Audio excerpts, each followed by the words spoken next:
Bonjour et bienvenue dans ce nouvel épisode du podcast du Labo des Jeux. Aujourd'hui, on se parle de Wondrous Creature. Analyse, avis, questions d'actualité, c'est le podcast du Labo des Jeux. Wondrous Creature, c'est un jeu de Yeom CW, qui est auteur du jeu, et de Sophia Kang aux illustrations. Le jeu est d'abord sorti sur Kickstarter par l'éditeur Bad Comet, et on le retrouve en français depuis peu de temps chez Super Meeple. Les mécaniques principales de ce jeu sont le placement d'ouvriers et la création d'un tableau de cartes avec des cartes classiques, effets immédiats, effets permanents, effets de points de victoire en fin de partie, des effets quand on va faire de la recharge, et pour finir des cartes à usage limité, un nombre d'usages avant qu'elles soient inutilisables ou qu'il faille la recharger. La question de ce podcast, est-ce que Wondrous Creature ne serait pas Pokémon, le jeu de plateau? Le jeu fonctionne sur deux axes. On va avoir de la pose d'ouvriers d'un côté, qui va nous permettre de récupérer des ressources et d'appliquer quelques bonus ou de les activer à droite à gauche. Pour ça, on a 3 ouvriers, dont un particulier qui est notre capitaine, qui a lui un petit pouvoir supplémentaire qu'on pourra débloquer en cours de partie.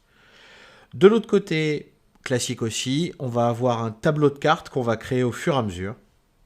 Ce tableau de cartes, c'est tout simplement le cœur du jeu. C'est là que vous allez vous différencier des autres, partir sur une stratégie plutôt qu'une autre. Elle se divise en plusieurs catégories, ça va fonctionner un petit peu comme à Ark Nova, c'est-à-dire qu'on va avoir 7 types d'animaux différents et ils vont se balader dans 4 types de terrains différents.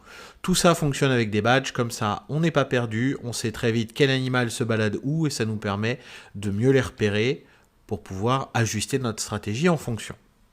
Pour pouvoir les jouer, elles ont un coût dans les 4 ressources du jeu. 4 types de terrain, 4 ressources, vous l'avez compris, chaque ressource est associée à un type de terrain. Et pour finir, elles ont des points de victoire tout simplement en fixe sur elles. On a donc une première forte rejouabilité avec ce deck de cartes, avec tous ces animaux aux noms rigolos et aux illustrations tout aussi fun.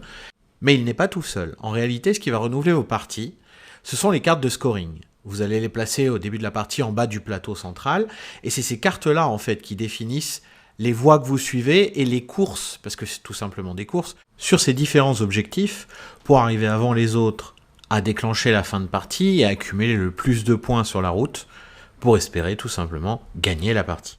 En effet, quand vous réussissez un objectif, vous récupérez des points de victoire à la fin de la partie, mais vous récupérez instantanément un trophée. Ce nombre de trophées est limité, il y en a un nombre dépendant du nombre de joueurs, et quand il n'y a plus de trophées, il n'y a plus de partie. Le joueur qui a pris le dernier trophée, lui, ne rejouera pas, les autres joueront une dernière fois, et hop, on passe au décompte des points de victoire.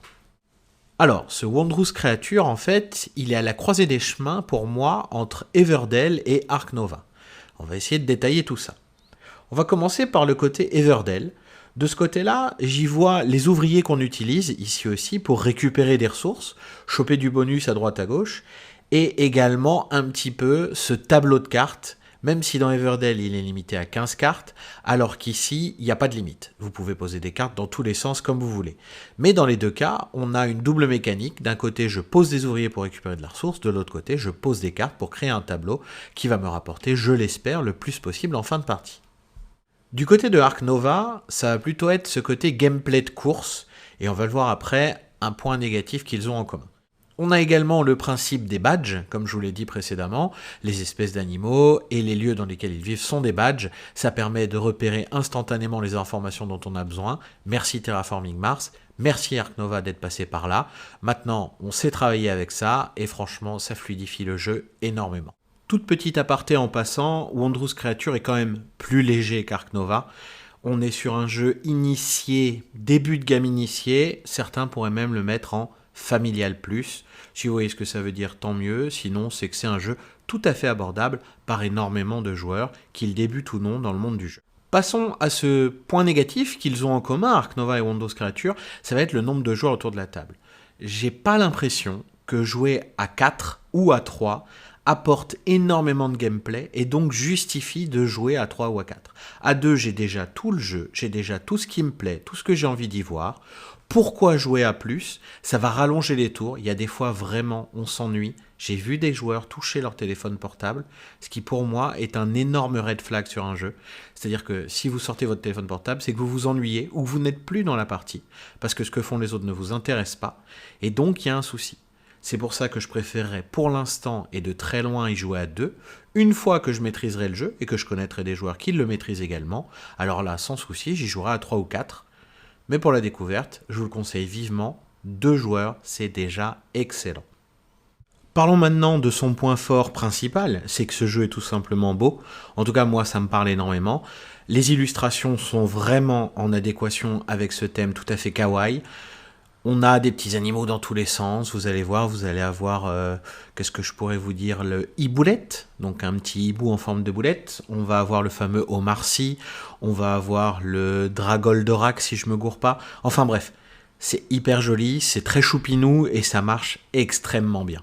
En fait, on est sur une forme de plaisir régressif, c'est-à-dire que moi, ça me ramène à mes années où je faisais du Pokémon, où je les collectionnais tous. Alors maintenant, il y en a tellement, je suis un peu perdu depuis, je suis devenu un vieux tout simplement. Mais j'ai l'impression de redevenir un petit dresseur de Pokémon et je suis trop content avec ce jeu-là.